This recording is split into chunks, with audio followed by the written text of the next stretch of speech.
One of my best friends is someone that I met when we were both in eating disorder treatment in our 20s.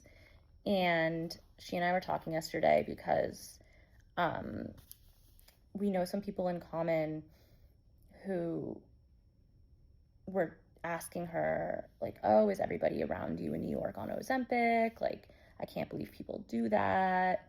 Like thinking a lot about what other people were doing with their bodies and their medical decisions. And I have been on a GLP-1 for a year and a half. I had a long history of bulimia and then binge eating disorder that I got treatment for and recovered from on my own before I started a GLP-1. Um, and my friend knows this.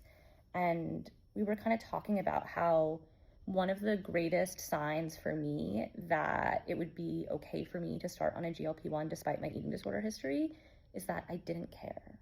Like, by the time that I started a GLP-1, I had done so much work on myself and my relationship with food and my body and my weight that despite being at a higher weight, the idea of staying at that weight and of continuing to just work on my eating without any medical intervention was totally okay to me.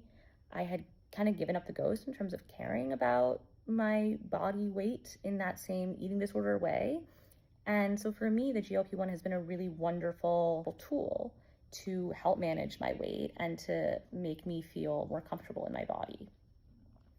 But we were talking about these other people we know who are so obsessed with who's on a GLP-1, who's not, who's losing weight, at what ways are people allowed to lose weight? What does it look like for Ariana Grande to, be so emaciated, and like, how can we fix that people aren't being good role models for girls and women? Like, all of this obsession with other people's bodies to me indicates that if that is where your headspace is at and you have an eating disorder history, probably being on a GLP-1 is not a good idea. It's going to give you access to a tool that can help you manipulate your weight in a way that will be used in the wrong ways, in the wrong hands. And if you don't care and it's something that you have separated yourself from, you might be a better candidate. But it's just fascinating to me that, like, if you are so obsessed with GLP-1s and thinking about it, and if you're Googling it and like for reasons that feel compulsive or like you must get your hands on it so that you can lose weight, then there might be more work to be done before you can really fully trust yourself to kind of take care of yourself and have access to something like a GLP-1.